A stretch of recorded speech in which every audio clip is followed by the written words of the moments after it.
ਮਿੱਤਰੋ ਤੁਸੀਂ ਵੀ ਕਹਿੰਦੇ ਹੋਣੇ ਯਾਰ ਅੱਜ ਕਿੱਧਰ ਨੂੰ ਜਾ ਰਹੇ ਯਾਰ ਹੁਣੀ ਅੱਜ ਜਾਂਦੇ ਪਏ ਆ ਜੀ ਨਾਈਸ ਮੁੰਡੇ ਦਾ ਸਮਾਨ ਚੱਕਣ ਵਾਸਤੇ। ਪਤਾ ਤਾਂ ਹੈ ਹੀ ਆ ਫਿਰ ਨਾਈਸ ਮੁੰਡੇ ਦਾ ਹੈਗਾ ਜੀ ਵਿਆਹ। ਮਿੱਤਰੋ ਅੱਜ ਤਾਂ ਨਾਈਸ ਮੁੰਡਾ ਯਾਰ ਖੁਸ਼ ਹੀ ਬਹੁਤ ਜ਼ਿਆਦਾ ਹੈ। ਭਾਈ ਸਮਾਨ ਚੱਕ ਕੇ ਘਰ ਰੱਖ ਆਏ ਸੀ, ਥੋੜਾ ਜਿਹਾ ਹੋਰ ਲਿਆਣਾ। ਇਹਨੂੰ ਤੇ ਆਦਲ ਭਾਈ ਨੂੰ ਮੈਂ ਕਹਿੰਦਾ ਪਿਆ, ਮੈਂ ਕਿਹਾ ਯਾਰ ਸਮਾਨ ਜ਼ਰਾ ਡੈਡ ਜਿਹਾ ਕਰਕੇ ਫੜਿਓ ਤਾਂ ਆ ਕੇ ਹਿੱਲੇ ਨਾ। ਧਿਆਨ ਨਾਲ ਅਜ਼ੀਮ ਤੇਰੀ ਮਿਹਰਬਾਨੀ। ਆਦਲ ਛੱਡ ਦੇ ਯਾਰ, ਛੱਡ ਦੇ। ਉਹ ਛੱਡ ਦੇ, ਨਾਈਸ ਮੁੰਡੇ ਮੈਨੂੰ ਘਰੋਂ ਕੱਢ ਦੇਣਾ।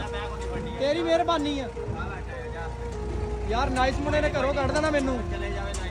ਮੈਂ ਕਿ ਸੁਣਿਆ ਹੋਣਾ ਆਦਲ ਭਾਈ ਕਹਿੰਦੇ ਮੈਂ ਤਾਂ ਸਮਾਨ ਛੱਡ ਦੇਣਾ। ਮੈਂ ਕਿਹਾ ਤੇਰੀ ਮਿਹਰਬਾਨੀ ਆ, ਮੈਨੂੰ ਘਰੋਂ ਨਾ ਕਢਵਾ ਦੀ। ਤੁਹਾਨੂੰ ਪਤਾ ਫਿਰ ਪਾਕਿਸਤਾਨੀਆਂ ਦੇ ਜੁਗਾੜ ਤੁਸੀਂ ਆਪਾ ਹੀ ਦੇਖ ਲਓ ਯਾਰ ਕੀ ਕਰ ਰਿਹਾ। ਹੁਣ ਇਹ ਲੈ ਕੇ ਚੱਲੇ ਆ ਜੀ ਬੈੱਡ ਉੱਤੇ। ਤਰੋ ਪਾਕਿਸਤਾਨੀਆਂ ਵਾਲੇ ਜੁਗਾੜ ਯਾਰ ਕੰਮ ਤਾਂ ਆ ਜਾਂਦੇ ਨਾ। ਦੇਖਾਂ ਤੇ ਸਾਹਮਣੇ ਖੜਾ ਜੀ ਨਾਈਸ ਮੁੰਡਾ, ਇਹਦੇ ਚਿਹਰੇ ਦੇ ਉੱਤੇ ਖੁਸ਼ੀ ਤੁਸੀਂ ਆਪਾ ਹੀ ਦੇਖ ਸਕਦੇ ਆ। ਭਾਈ ਮੈਂ ਤੁਹਾਨੂੰ ਕੀ ਦੱਸਾਂ, ਸਾਰਾ ਰੱਖ ਲਿਆ ਸੀ। ਹੁਣ ਮਿੱਤਰੋ ਯਾਰ ਨਾਈਸ ਮੁੰਡੇ ਨੂੰ ਦਿੰਦੇ ਆ ਮੁਬਾਰਕਬਾਦ।